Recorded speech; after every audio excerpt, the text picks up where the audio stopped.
yo tengo la teoría de que los seres humanos somos máquinas de transformar, ¿no? Transformamos el oxígeno, transformamos la comida, transformamos todo. Vale. Hay una parte del ser humano que no cultivamos mucho, que es transformar las experiencias dolorosas.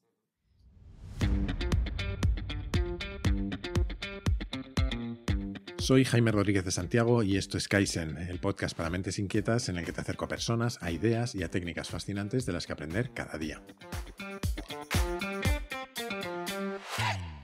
Uno de mis objetivos con Kaizen es acercarte, y bueno, acercarme yo también a personas fascinantes con las que tengo la suerte de coincidir en la vida y también entrevistarlas para intentar entender un poco lo que les hace ser como son. Y hoy le ha tocado el turno a Cristina Carrascosa, a quien la verdad es que no conocía en persona hasta esta entrevista, pero que siempre me había parecido un ejemplo perfecto del perfil profesional que es cada vez más necesario. Porque Cristina en realidad une dos mundos, la tecnología y el derecho. Y son dos mundos que a veces pueden parecer muy distantes, pero que creo que es imprescindible que caminen lo más juntos posibles porque la tecnología se acelera cada vez más y las leyes y quienes las aplican necesitan comprenderla. Cristina, como te puedes imaginar, es abogada, trabaja en un despacho de prestigio internacional y está especializada en derecho fiscal, pero es también una de las mayores expertas que hay en España en blockchain. De hecho, es la única española que fue elegida para ser parte del Observatorio y Foro de Blockchain de la Comisión Europea y es también profesora en distintas escuelas de negocio donde habla de este tipo de tecnologías. En nuestra conversación acabamos derivando a temas muy diferentes. Obviamente hablamos de blockchain y además lo intentamos abordar desde la perspectiva más sencilla y también desde la más escéptica, un poco con los ojos del que sabe muy poquito sobre el tema, como es mi caso, por otro lado. Pero también hablamos de algunos aspectos clave en nuestras vidas que tienen mucho que ver con el estoicismo del que te hablaba hace unos capítulos y cómo eso puede marcar tu carácter. Además de algunas fricadas que se nos escapan también. Hay cosas que son inevitables. Personalmente me lo pasé muy bien hablando con ella, así que espero que tú también disfrutes de esta conversación con Cristina Carrascosa. ¡A por ello!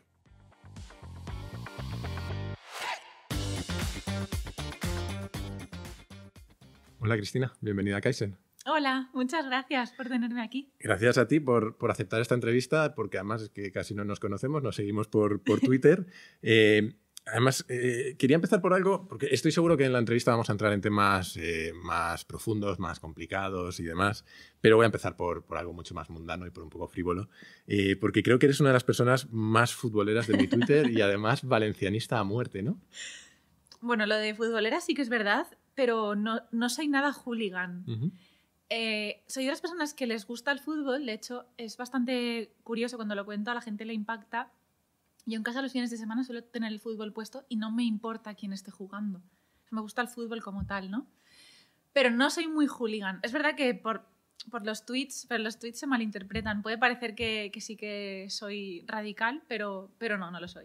Bueno, yo sí soy futbolero, ahora un poco menos, porque antes monté una empresa que era un portal de periodismo ciudadano en el que se escribía deportes y acabé saturadísimo, pero soy del Madrid y estamos teniendo un año para olvidar, así que de fútbol no vamos a hablar mucho, pero bueno, el Valencia ahí está, ¿no? En la final de la Copa, si no me equivoco, vivo en Europa y... Bueno, es que de donde piensa que yo, por la edad que tengo, mi adolescencia coincidió con el momento estelarísimo del Valencia. Entonces, somos una generación que vivimos mucho en el recuerdo aquel de Mr. Rafa Benítez, con lo cual ahora la sensación es de que estamos bien, pero siempre estiramos un poco como deberíamos estar mejor, ¿no? Pero bueno, yo no me voy a quejar. De momento ahí estamos. Veremos qué pasa en esa final. Tú eres de la generación exigente, entonces, de la más exigente del Valencia, ¿no? ¿Y de dónde te viene a ti la pasión por el fútbol? Pues mira, es muy curioso. Yo nunca me lo había planteado hasta que me lo has preguntado tú. Y sin embargo recuerdo perfectamente de dónde me viene la pasión esta futbolera. Cuando yo era pequeña, cuando estaba en casa de mi padre todos los fines de semana hacía hamburguesa para cenar y ponía el fútbol, que era que vosotros no lo veríais porque solamente lo veríamos los valencianos, porque en el canal autonómico los partidos empezaban como con un anuncio de Bancaixa, claro, en valenciano, que era como ultra típico, ¿no? O sea, era el mítico anuncio de Bancaixa. Entonces, tengo en la memoria cuando pienso, ¿dónde empecé yo a ver fútbol? Me viene siempre a la cabeza el anuncio aquel de Bancaja. Entonces, yo creo que me lo inculcó mi padre. Yo creo que es una de esas cosas el fútbol muchas veces que tiene unos vínculos emocionales súper fuertes con cosas que no tienen que ver con el fútbol, ¿no? Justo es. Yo recuerdo de pequeñito sentarme con mi tío, que es del Barça a muerte, yo soy del Madrid, en la alfombra a ver los Madrid-Barça desde enano. Y no sé, siempre se te queda ese vínculo, yo creo. Sí, yo creo que es eso. Sí. Quería empezar, buena parte de la entrevista va a ser alrededor de tu perfil un poco, ¿no? Y quería empezar con una reflexión, con un recuerdo más bien a un tipo que me dio clase a mí en la carrera, que era un tío fascinante, se llamaba Fernando Sáez Vacas. Los telecos, muchos lo conocemos porque fue profesor de la escuela durante muchos años. Y era un tío alucinante. Tenía 3 ingenierías, que yo creo que es el único caso que conozco de alguien que no tiene bastante con una y se hace 3. Madre mía. Y creo que eran como teleco, aeronáutica e informática. Facilitas, ¿no? Sí, así, para pasar el asequibles. rato. Y lo más curioso de él, a mí me dio clase en quinto, es que su obsesión era inculcarnos enseñanzas humanísticas y psicológicas porque él quería lo que él llamaba ingenieros híbridos. Tenía 2 obsesiones en realidad, los ingenieros híbridos y el aprendizaje a lo largo de toda la vida, ¿no? Vale. Y era un tipo fascinante, ¿no? Falleció hace poco y la verdad me habría encantado traerla a Kaizen, pero no pude, pero bueno, haga este recuerdo. Y te cuento todo este rollo porque el tema de los ingenieros híbridos de los que él hablaba siempre me ha parecido fascinante, pero reflexionando un poco y reflexionando sobre tu perfil, es que esto de la hibridación tiene que funcionar en los 2 sentidos. Siempre parece que los ingenieros tienen que poder saber hacer cosas de humanidades, ¿no? Y creo que tu perfil es un poco el objetivo, el ejemplo el paso al revés, ¿no? Desde el punto de vista de una carrera más de letras que hemos llamado siempre a acercarte al mundo tecnológico o de ciencias, ¿no? Entonces me gustaría explorar un poco contigo el camino que has recorrido hasta llegar ahí desde el punto de vista profesional, pero también vital. Y en esto de hacer las preguntas lo más fáciles posibles, voy a empezar por una muy tonta, que es ¿qué querías ser de pequeñita? Flipa, pues la verdad mi pasión desde ultra pequeña siempre fue ser diseñadora de moda, que es como un topicazo, ¿no? Una niña que quiere ser diseñadora de moda, pero yo realmente con 18 años, cuando hice selectivo, yo estaba convencida de que me iba a ir a estudiar fuera, porque yo hice un bachiller internacional para poder luego estudiar fuera de España. Estaba convencida de que me iba a estudiar diseño de moda fuera, convencida. Y eso había leído, de hecho lo tenía preparado como pregunta porque algo había leído por ahí investigando. No soy periodista, pero he intentado prepararme la entrevista. ¿Y cuándo cambia eso? ¿Cómo decides dedicarte al derecho? Pues cambió muy rápido y de forma muy fácil. A ver, cada uno tiene una estructura familiar más o menos flexible, ¿no? En mi caso, cosa que además me ha aportado bastante, yo siempre he vivido en una familia más estricta. Con lo cual, cuando yo hice selectivo, cuando me dieron las notas, yo saqué un 9. Y llegó el momento ese que tienes que poner como las 3 carreras que quieres estudiar en la universidad y tal, ¿vale? Entonces yo me siento con mi madre y le digo, pues voy a poner pues, diseño de moda en St. Martins, que es como estudiar lo máximo, ¿no? Y mi madre me dijo, Cris, cariño, no. Me dijo, tú con un 9 de media ni en tus mejores sueños te vas a ir a estudiar diseño de moda. Entonces me dijo, hacemos un pacto. Tú estudias, mi madre es abogada, ¿vale? Me dijo, tú estudias Derecho, como ella lo llama, una carrera con salida, y luego si quieres, pues te vas a estudiar diseño de moda, o lo compatibilizas o como quieras, tal. Claro, yo con 18 años, si me pilla con los que tengo ahora, ni de broma, pero con 18 años, que yo venía también de un entorno bastante semiprotegido, yo pensé, madre mía, si solamente me dan la opción de estudiar Derecho, tampoco... O sea, no me rebelé, no dije, no, voy a hacer moda. Dije, bueno, pues voy a hacer Derecho. Claro, después de 5 años estudiando Derecho, cuando terminas, ya no te quedan ganas. O sea, ya no te queda espíritu de decir, vale, ahora me voy a comer otros 5 años estudiando diseño fuera. Con lo cual ya se me... Es verdad que cuando estudiaba la carrera de Derecho... Yo ese pacto al que llegué con mi madre fue, yo estudio Derecho, pero los veranos yo me voy a St. Martins y hago mis cursos. Y me dijo, vale, perfecto, con lo cual estuve compatibilizándolo y cuando terminé la carrera y empecé y descubrí el fiscal, lo de la moda se quedó en un hobby. O sea, ¿te gustaron más los impuestos que la moda? Te lo juro. Sí, eso es, y es preocupante, ¿verdad? Bueno, ¿ya has mantenido cierta vinculación con la moda o te planteas hacer algo en el futuro? No. O sea, eso se quedó como hobby y luego ya cuando te vas haciendo mayor... Es que me encanta cómo el ser humano evoluciona porque pasa de ser súper idealista y a tener un montón de tiempo libre a enfocarse en el trabajo y a pensar eso de, bueno, vamos al lío, ¿no? Entonces se ha quedado como un hobby que ahí está. Bueno, no te creas, algunos luego se nos va la olla y montamos podcast y cosas así. Raras, bueno, pero eso está nunca se bien, sabe, nunca se sabe. Oye, ¿y cómo entra la tecnología en tu vida? Entiendo que habrá una parte generacional también, pero sí. ¿Cómo entra en tu vida? Pues en mi caso, más que vocacional, fue casi instinto de... O sea, nació como... Yo es verdad que tengo una parte de responsabilidad como muy alta, ¿no? O sea, el sentido mío de la responsabilidad quizás es bastante elevado. Entonces, yo trabajaba en un despacho y el director del despacho me dijo, mira, quiero montar un departamento de nuevas tecnologías, pero no tengo a nadie que yo vea capacitado para llevarlo. Me dijo, me gustaría ofrecértelo a ti porque veo que te molan un poco y al final tú eres de las personas que si te metes con algo te metes hasta el fondo y lo sacas. Y yo le dije, vale, bien, no tenía suficiente con llevar fiscal y dije, venga, va, pues lo hacemos. Y entonces ahí entré en la parte legal de la tecnología que yo ya iba utilizando fuera, ¿no? Y dije, vale, esto es un sector del derecho que me mola. ¿Por qué? Porque en mi día a día soy muy tecnológica, pero luego llego al despacho y sigo haciendo algo que me gusta. Y además es que yo creo que es fundamental. Yo hice un poco el recorrido inverso con... Pues, a lo mejor lo sabes, habló la CAR, nos demandaron, estuvimos a punto, o sea, enfrentamos varios juicios, ¿no? En los que se pedía que nos cerraran. Y a mí me tocó trabajar mucho con los abogados, ¿no? Y yo de derecho no tenía ni idea, sigo sin tener ni idea, pero algo he aprendido por el camino, ¿no? Y era muy interesante ver el proceso de aprendizaje de nuestros abogados sobre nuestra propia actividad. Primero de nuestros abogados y luego durante los juicios pues, del juez, de los medios también, ¿no? De la sociedad en general, dónde encajaba nuestra actividad y dónde no, ¿no? Entonces, que existan perfiles de derecho que entiendan las tecnologías me parece fundamental porque es que esto va muy rápido, ¿no? Es que hay fíjate, de lo que yo hago ahora en el despacho, o sea, como mi labor principal o la que la realidad me va pidiendo día a día, es la que tú dices, además es una máxima en el despacho a nivel mundial, ¿no? El entender perfectamente qué es lo que hace tu cliente. Pero eso lo que requiere es, y los abogados hemos sido muy malos en eso toda la vida. ¿Por qué? Porque siempre hemos tenido como un espíritu más de decirle al cliente qué es lo que tiene que hacer antes de escuchar qué es lo que hace. Entonces, ahora mismo, con todo lo que es el ecosistema de blockchain, un poco mi labor es la traducción. Es decir, yo me empapo mucho de lo que hace el cliente porque soy una friki y luego lo que hago es, con lo que es en mi hemisferio el cerebro legal, lo traduzco para que los abogados lo entiendan. Entonces, es que estoy completamente de acuerdo contigo porque es una cosa que, además es que hay muchos clientes que salen, que en los despachos salen como descontentos porque dicen, es que no entienden lo que yo hago.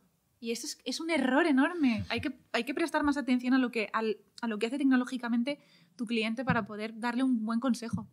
Desde luego, sin duda. Oye, quiero hacer un paréntesis antes de volvernos a meter en el tema de blockchain.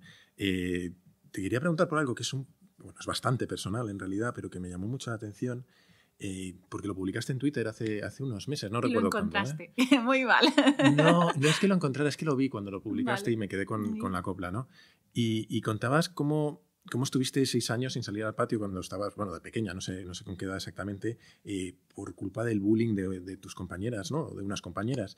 Y contabas también, creo recordar, que seguía siendo un recuerdo doloroso y me parece lo más normal del mundo. Y además es que me parece una cosa terrible. Entonces, hay una pregunta más allá de esto, pero antes de empezar con ella, mi pregunta sería más bien cómo vive un niño o una niña en tu caso una situación así que es terrible. Bueno, es verdad que yo recuerdo ese tuit, lo puse porque es algo de mí que realmente no sabe nadie, pero... Perdón. No. O sea, si lo publiqué, efectivamente es porque no me importa hacerlo público. Pero me refiero a que lo publiqué porque en aquel momento podía ayudar a alguien. Entonces, ¿cuál fue mi intención? Esa es una cosa que no cuento porque pues, como no cuento cualquier otra cosa de mi vida, ¿no?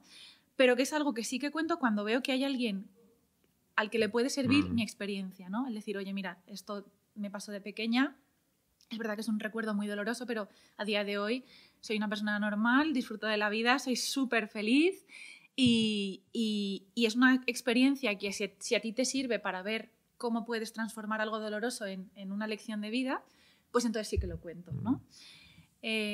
¿Cómo lo vive un niño?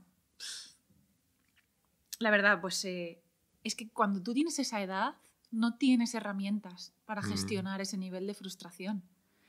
Entonces, o tienes gente al lado que te guía, o sea, que te explica un poco qué es eso que estás sintiendo y cómo lo tienes que transformar, o las consecuencias son para mí son bastante perjudiciales para lo que es el niño. ¿Por qué te cuento esto? Porque al final yo tengo la teoría de que los seres humanos somos máquinas de transformar, ¿no? Transformamos el oxígeno, transformamos la comida, transformamos todo. Vale.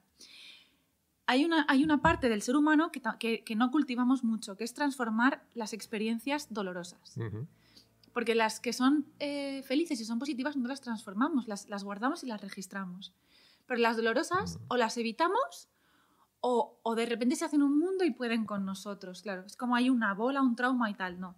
Las experiencias dolorosas, además lo estábamos hablando antes de empezar la entrevista, el estoicismo es una corriente filosófica maravillosa. Entonces tienes que dejar, si el dolor llega, llega. Lo transformas en una lección de vida. Y además te hace más fuerte. Que a mí, una de las cosas que saqué de aquello, y esto es verdad y me lo ha dicho mucha gente, para la edad que tengo soy una persona bastante fuerte en el plano, digamos, personal, ¿no? O sea, a mí, pues claro, evidentemente, cuando alguien me cuenta un problema después de lo que yo pasé, pues igual tampoco es un problema, ¿no? Pero bueno, es una lección. Yo creo que de lo que has dicho me quedo con varias cosas, a ver si me acuerdo de todas. Creo que hay bueno, lo primero me llama la atención y yo siempre lo he reconocido en la gente que ha pasado por situaciones complicadas y que las ha superado, la capacidad de hablar de ello cuando es necesario, pero sin necesidad de estar hablando de ello todo el rato, ¿no? Esa capacidad de recurrir a ello como enseñanza, que eso encaja un poco con lo del estoicismo, ¿no? Que hablábamos. En realidad me has dado un poco el pie a la pregunta que realmente te quería hacer, ¿no? A mí, por mi parte, me tocó vivir otras experiencias difíciles de niño, de joven, incluso con una muerte bastante prematura de mi padre y demás. Y creo que cuando todos pasamos por situaciones así, nos acaba marcando el carácter y nos acaba definiendo nuestras características que muchas veces se acaban convirtiendo a la vez en tus fortalezas y en tus debilidades, yo creo. Y no sé si entiendo por lo que has dicho que sí que has hecho ese análisis contigo misma de en qué te ha ayudado, ¿no? Yo sí recuerdo que a mí, por ejemplo, algunas de esas experiencias pues, acabaron derivando en que yo era un niño, un adolescente relativamente solitario y a cambio de eso acabé muy enfocado en la tecnología, en aprender cosas, en muchas de las fricadas que hago a día de hoy también. No sé de ese análisis ¿qué sacas tú de ti misma? ¿Qué reconoces de aquello? Es verdad y en eso, fíjate, es una cosa que no había pensado, pero cuando lo has dicho yo estoy de acuerdo.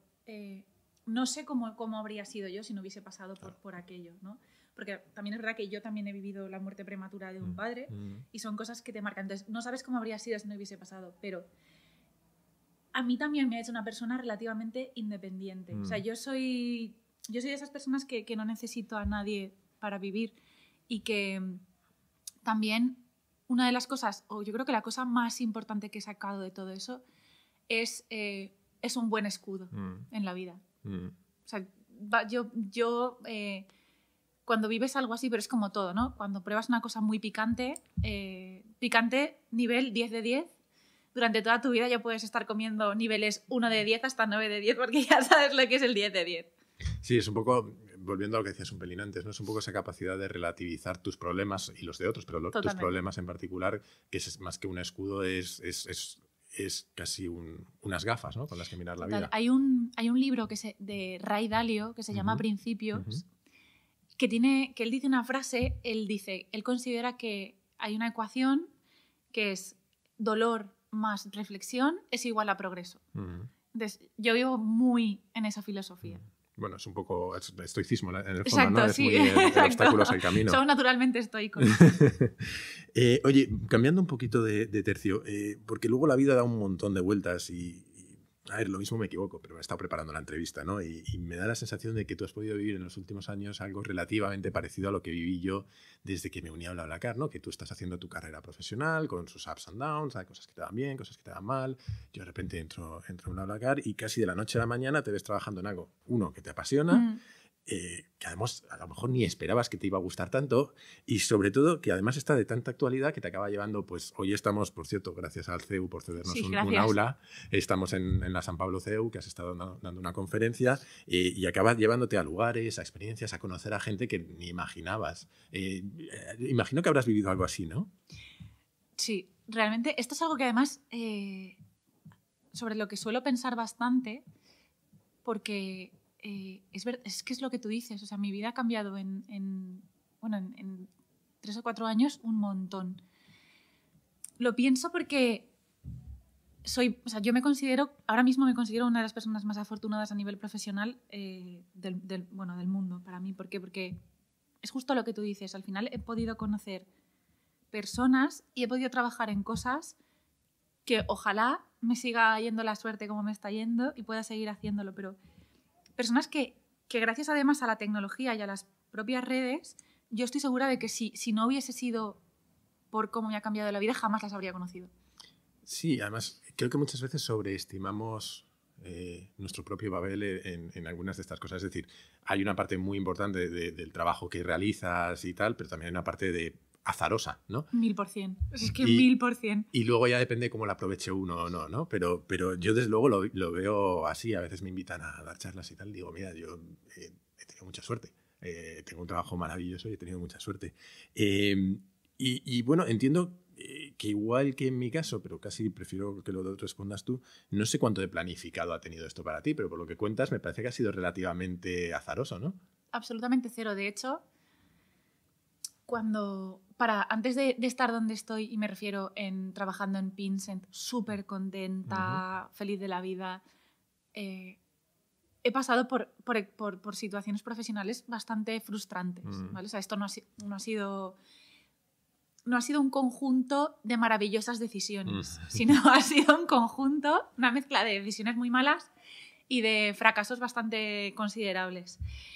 Pero al final, mi madre tiene una frase y a mí me ha servido bastante, que es no planifiques tu vida, porque al final la vida te lleva por donde tienes que ir, ¿no? Entonces, ya con la edad que tengo, ha llegado un momento en el que pienso que tienes razón por dónde estoy, porque jamás en mis mejores sueños habría imaginado que estaría haciendo algo como lo que estoy haciendo ahora mismo. Yo que soy hijo de hippies, eso es muy de Lennon, ¿no? Lo de la vida es lo que te pasa mientras estás ocupado haciendo otros planes. Justo. Ahora mismo eres la única española que ha sido elegida para formar parte del Observatorio y Foro de Blockchain de la Comisión Europea, que son un montón de cosas, pero ¿en qué consiste exactamente? Es que los nombres son muy malos. A ver, el grupo es un grupo de trabajo, ¿vale? Lo que hacemos es la comisión, a mí me parece que lo hizo muy bien, la comisión formó un grupo de personas de nacionalidades bastante diferentes y perfiles muy diferentes. Y lo que ha hecho es, básicamente, nos obligamos nosotros mismos a ponernos de acuerdo sobre temas que impactan con la regulación y la tecnología blockchain, ¿no? Con lo cual, hemos visto desde GDPR, a mí ahora, por ejemplo, me ha tocado enfocarme en la parte de fiscalidad de criptoactivos, y lo que se trata es de sacar cosas en claro, conclusiones, porque esas conclusiones luego se elevan a la comisión en forma de propuestas legislativas, si es que efectivamente hay algo que proponer, hay veces que no. Es un trabajo, además, que lo hacemos de forma, descentralizada, porque no hace falta vernos mucho, sin embargo nos coordinamos bastante bien. Estoy preparando en paralelo un capítulo de Kaizen sobre cómo aprender a aprender mejor, y entre las cosas que estaba viendo, estoy viendo la que se conoce como la técnica de Feynman, que es de Richard Feynman, que fue un físico, y que básicamente lo que decía es que cuando eres capaz, que entiendes las cosas cuando eres capaz de explicárselas a un niño de 8 años, ¿no? Yo con el blockchain a veces me siento un poco niño de 8 años, porque creo que lo entiendo, pero no estoy seguro de que lo entienda del todo, la verdad. ¿Cómo se lo explicarías tú a un niño de 8 años, lo que es el blockchain? O sea, es que es muy sencillo. ¿Sabes por qué es muy sencillo? Porque yo creo que ahora mismo estamos aún en una fase en la que estamos confundiendo todo. O sea, estamos confundiendo la carne con el pescado, las peras con las manzanas. Al final, blockchain lo único que es una tecnología que sirve como base, es una tecnología de infraestructura, básicamente, en la que tú lo que haces o lo que puedes hacer es registrar transacciones de forma cronológica. Es una base de datos mundial en la que puedes registrar transacciones ordenada cronológicamente. O sea, es una base de datos distribuida que no pertenece a nadie. ¿O sí? Vamos a decir que es una base de datos distribuida como concepto básico. Luego ya le podemos ir añadiendo... Con el que no pertenece a nadie, quizá, como tú eres experta, haces bien en corregirme, me quería referir más a que nadie tiene la capacidad de alterarlas sin dejar huella de que se ha alterado. Debería de ser así. O debería ser así, al menos. Esa es la idea. Vale. ¿Y por qué es tan importante esto? ¿En qué trae nuevo al mundo? Es que ahí yo disiento. O sea, ¿vale? A ver, creo que aquí... Me parece bien, porque yo no termino de verlo. Vale, gracias. ¿Te imaginas que te iba a decir, sí, va a cambiar el mundo? No. Creo que aquí es donde confundimos donde yo creo que confundimos Bitcoin con blockchain, ¿vale? Sí que te diría, o por lo menos es mi opinión, que Bitcoin puede tener la capacidad de cambiar algo de lo que estamos haciendo en el mundo. De hecho, hay un libro que a mí me fascina que se llama Paper Money Collapse, que lo ha escrito un economista que nunca ha estado de acuerdo con el sistema de reserva fraccionaria, entonces propone un poco, no propone el Bitcoin, pero sí que habla un poco de qué características tiene el Bitcoin que podrían cambiar la forma de hacer las cosas, ¿vale? Eso es una cosa. Y la otra cosa es blockchain. O sea, blockchain es una tecnología más. Es que yo soy muy reacia a hablar de que una tecnología puede revolucionar el mundo o puede cambiar de forma drástica todo lo que conocemos. Es una tecnología y hay que ver cómo la usamos. Claro, porque por ahí va un poco mi pregunta, ¿no? Al final la hemos definido como una base de datos distribuida, que eso en cierta medida, de una manera u otra, ha existido antes. Entonces, de ahí viene más bien mi pregunta, es ¿qué altera o qué uso diferencialmente superior a lo que tenemos nos aporta? Pues yo te diría que si te vas al ecosistema de las blockchains públicas y entras en el mundo, por ejemplo, de los smart contracts, ahí podrías encontrar una utilización diferencial. Pero claro, volvemos a lo mismo. Al final, blockchain lo único que es la infraestructura, esa es la base sobre la que tú construyes. Con lo cual, yo muchas veces digo que blockchain no es tan interesante como las aplicaciones que se monten por encima. Pero tú lo has dicho, si nos vamos a Internet, realmente el HTTP no es tan interesante como todo el mundo que se le puede montar por encima, claro. A este paso, el niño de 8 años lo hemos mareado ya, así que vamos a intentar retomar un poco, ¿no? Y creo que lo has medio dicho tú, ¿no? Yo tengo la sensación de que, en general, las tecnologías en nuestras vidas se han hecho famosas a medida que maduraban y a medida que nos llegaban a todas. La típica curva de adopción de la tecnología, ¿no? Y, sin embargo, creo que blockchain se ha hecho mucho más famoso, mucho más rápido de la madurez que tiene, ¿no? Y esa es mi percepción, y si no estás de acuerdo me lo dices, ¿no?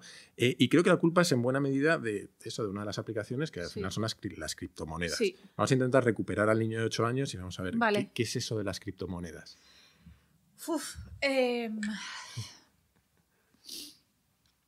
Vale, voy a hacer una primera diferenciación. Las criptomonedas no son Bitcoin, ¿vale? Y son cosas, para mí, subjetivamente son cosas radicalmente diferentes. Entonces, las criptomonedas al final no es más que un activo digital al que se pretende dotar de valor económico.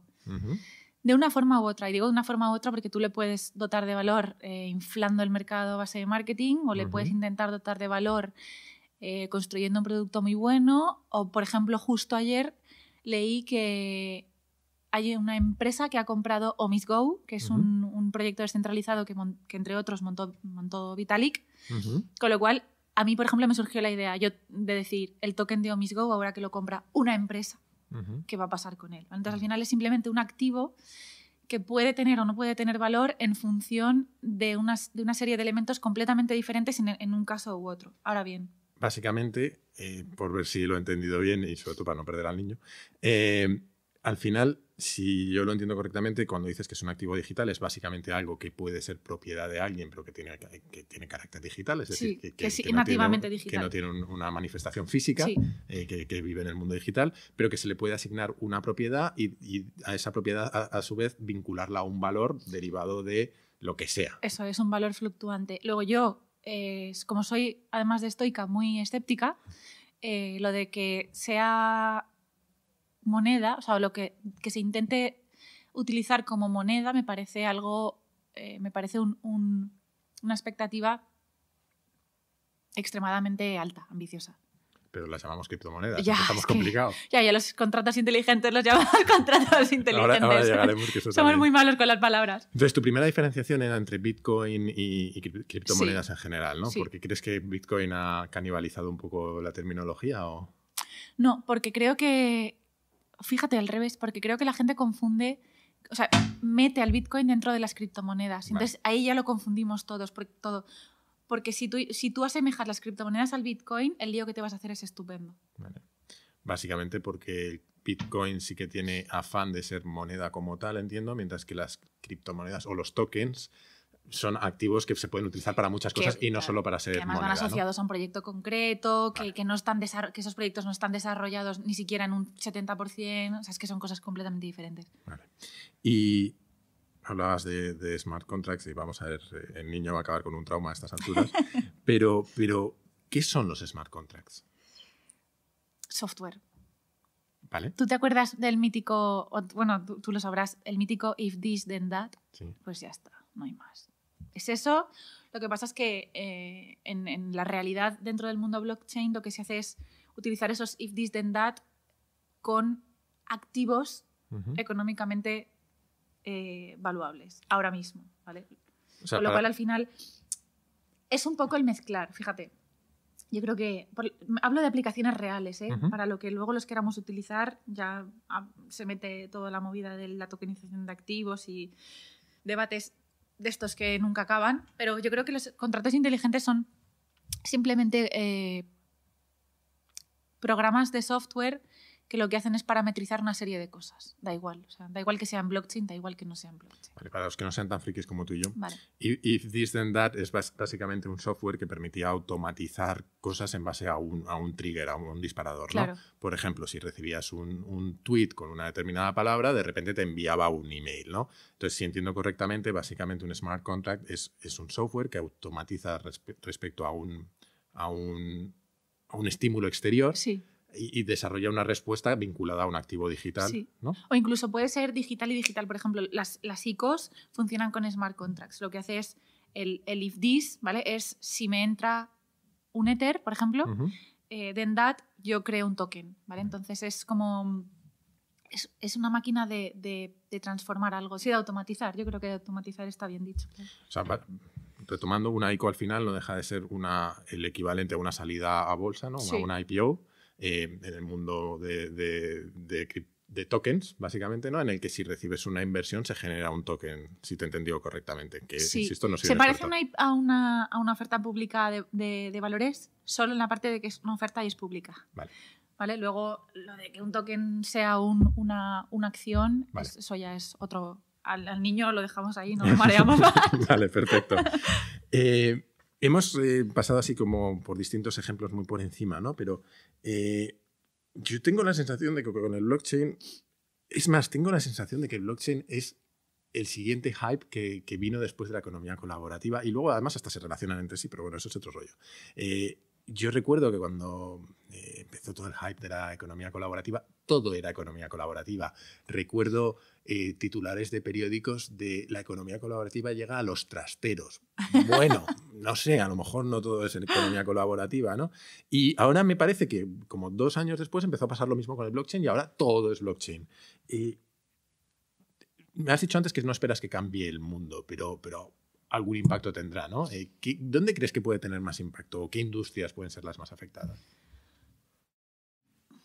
A ver, si me lo preguntas dentro de un mes, probablemente cambie de respuesta, igual que la respuesta que te voy a dar ahora no es la misma que di hace 3 meses.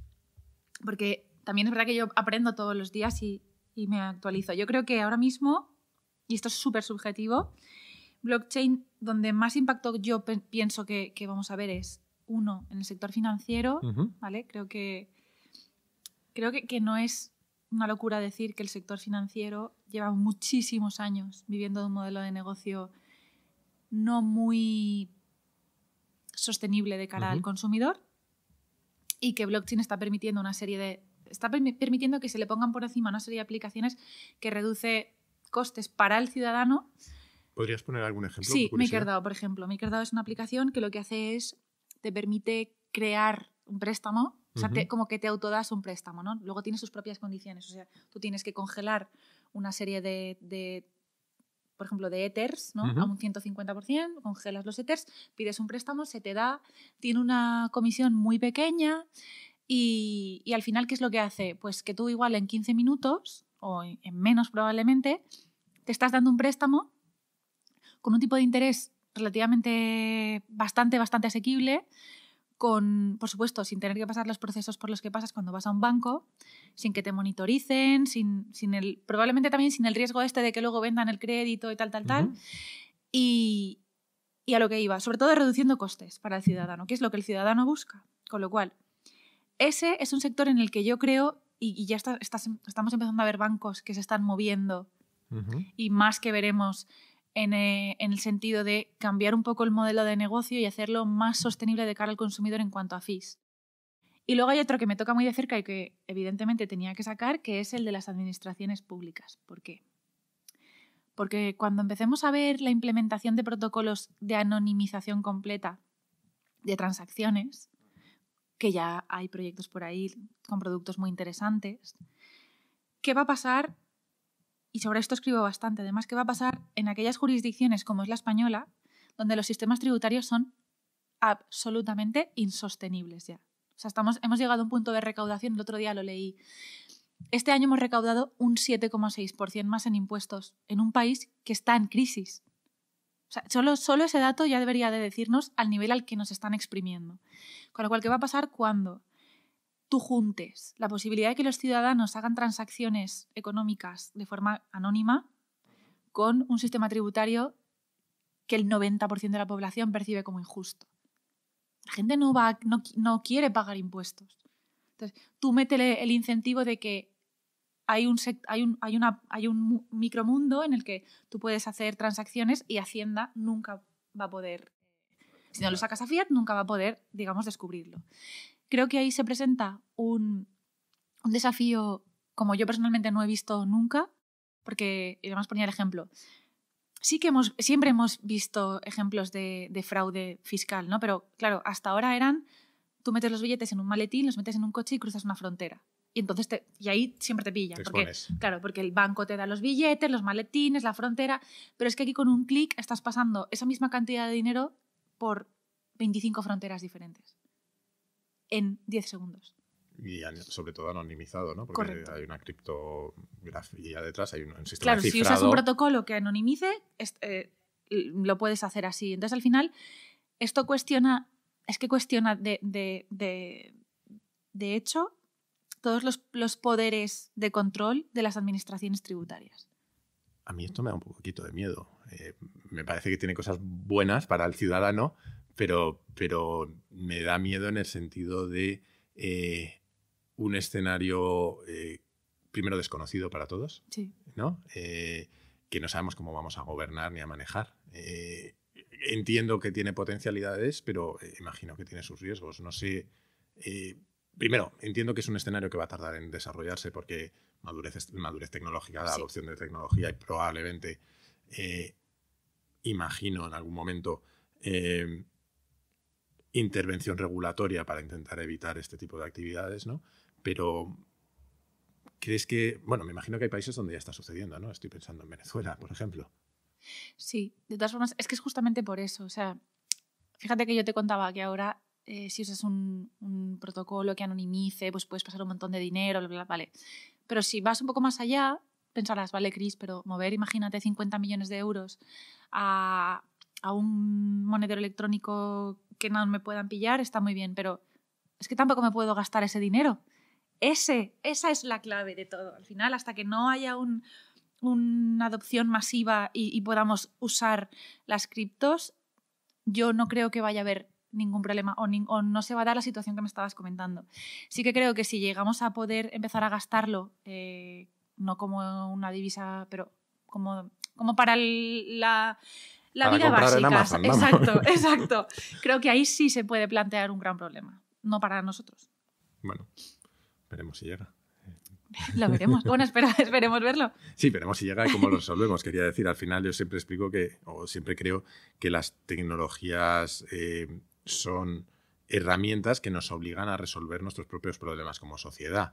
Siempre pongo el ejemplo de la impresión 3D, por ejemplo, que es una tecnología maravillosa que te permite fabricar prótesis para gente que ha sufrido minas antipersona en África por una fracción del coste, o te permite fabricar armas. Entonces tendremos que resolverlo nosotros como sociedad. Pero es que la tecnología siempre es agnóstica. Sí. Somos los seres humanos. O sea, al final el uso, cómo de bien o mal salgan las cosas, depende de cómo las queramos hacer nosotros. A ver si somos estoicos, aprendemos de nuestros errores.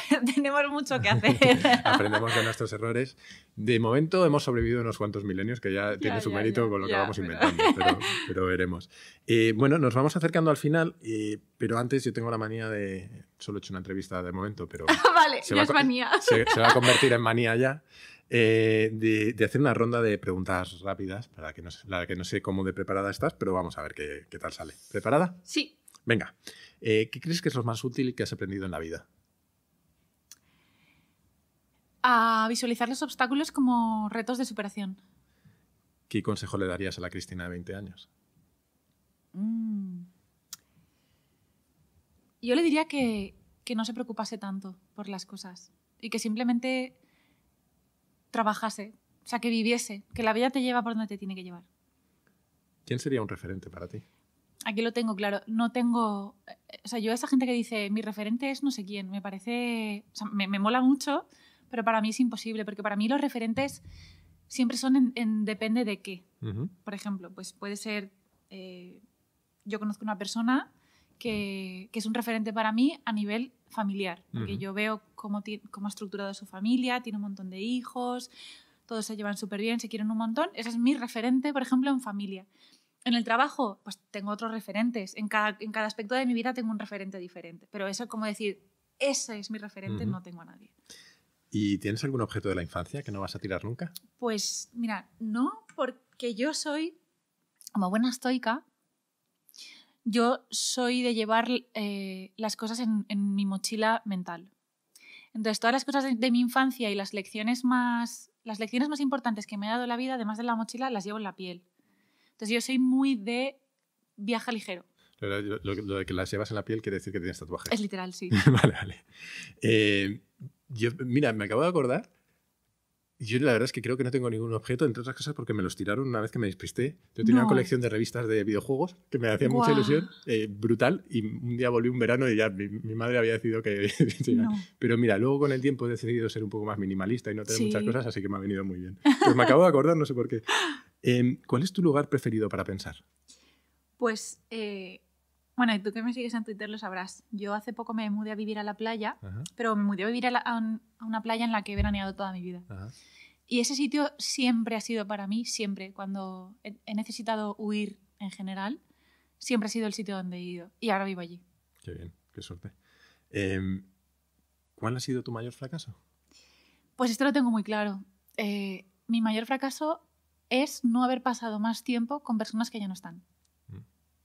Eso me recuerda a un capitulillo de Kaizen hace ya un par de meses, yo creo, y sobre un libro de una enfermera australiana que se llama Bronnie Ware, que escribió los 5 mayores arrepentimientos de la vida. Y es que ella se había dedicado a cuidar durante 8 años de pacientes terminales en los últimos años de su vida y apuntó las cosas que le contaban de las que se arrepentían. ¡Qué duro! Y esa era una de las mayores. Arrepentirse de no haber pasado más tiempo con la gente a la que querían o no haber mantenido el contacto y de repente darse cuenta que ya no se podía. Sí, eso sin duda. Yo cuando vi la pregunta siempre tiras como a pensar en un fracaso profesional, ¿no? Y yo decía, si es que profesionalmente todo lo que me ha pasado han sido palos, pero lecciones, ¿no? Digo, no. Y de repente dije, uy, no. Si realmente el fracaso de eso que dices es algo que no puedo solucionar y de lo que puedes aprender pero no lo vas a arreglar ya. Es eso. Bueno, pensemos en cosas mejores. ¿Hay algún libro que te haya marcado? Me pasa como con lo del referente. O sea, yo admiro mogollón a esa gente que dice, pues este libro es mi Biblia.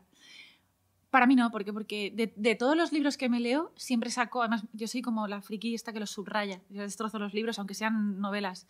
Y de cada libro saco algo diferente, pero por ejemplo me estoy leyendo ahora, te lo estaba comentando, me estoy leyendo ahora las meditaciones de Marco Aurelio. Y flipo mucho, me parece de coña que esas personas realmente existieran. O sea, para mí la historia es como ciencia ficción.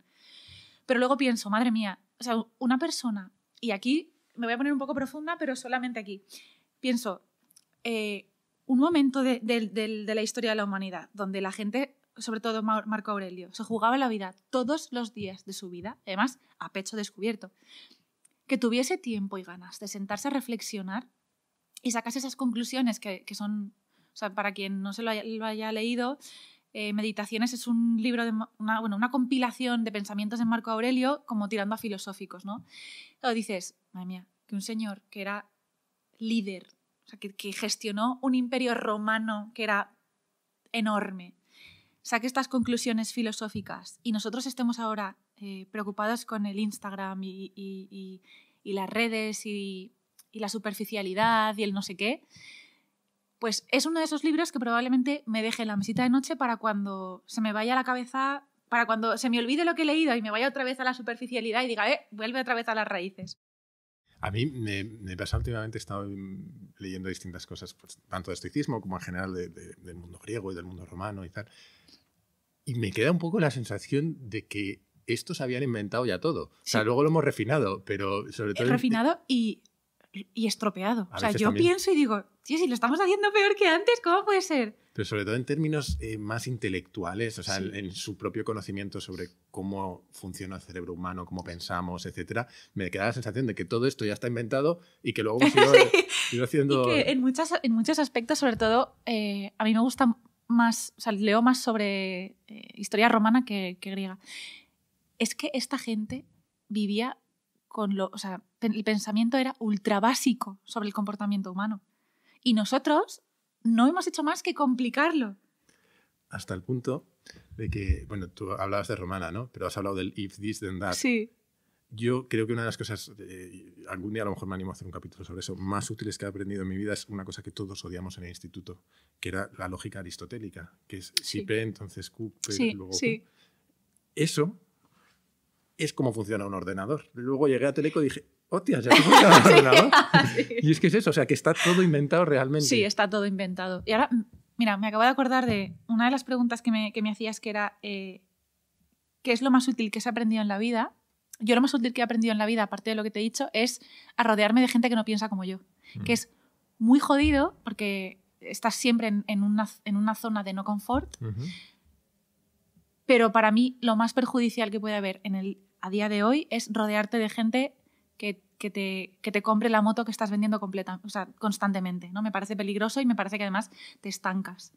Tuve la suerte hace unos meses de participar en un curso de liderazgo en una escuela de Francia, en INSEAD, y el profesor era un psicólogo y nos contaba que la felicidad y el crecimiento están un poquito fuera de tu zona de confort, pero no lo suficientemente fuera como para estar completamente perdido. Sí. Y básicamente nos contaba que el ser humano en sí mismo, incluso nuestro propio sistema inmunitario, está diseñado para que sea un equilibrio entre estar en nuestra zona de confort y salir un poquito para que nuestro sistema inmunitario se contamine y genere anticuerpos. Y que por eso los niños tienen el impulso de salir y empezar a meterse cosas en la boca para que se cojan de hecho, microbios. Tú ves, no es off topic, es top.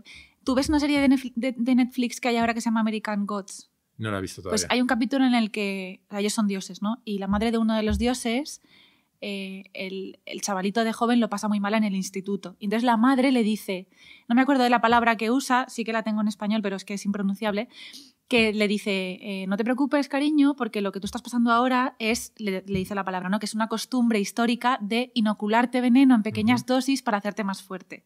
Pues eso. Entonces es que al final va todo hilado.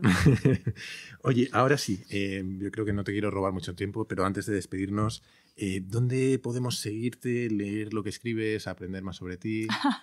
¿El qué? ¿Sabes lo que pasa? Que yo creo que no lo voy a decir porque cada vez que conozco a alguien me dice, uy, es que yo estoy cansado de verte en redes. Y es como, madre mía, tampoco es para tanto.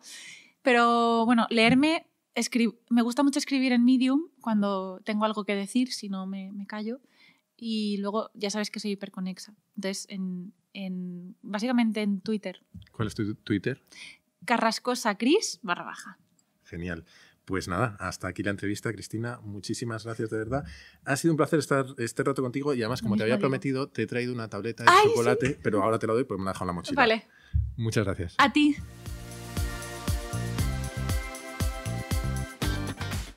Y hasta aquí la entrevista con Cristina. Espero que te haya gustado. Tienes en las notas del capítulo la referencia a todos los proyectos, series, libros y, bueno, fricadas varias que hemos mencionado. Y te dejo también allí su Twitter y otras redes donde localizarla. Como siempre, recuerda que tienes todos los capítulos de Kaizen en mi web, jaimerodriguezdesantiago.com, y que puedes enviarme tus comentarios o sugerencias a través de esa misma web o, por ejemplo, en mi Twitter, @jaime_rdes. Y si quieres ayudarme a que Kaizen llegue a mucha más gente, por favor, suscríbete, puntúalo con 5 estrellas y, sobre todo, recomiéndaselo a tus amigos. Nada más por hoy, muchísimas gracias por estar ahí y hasta la próxima.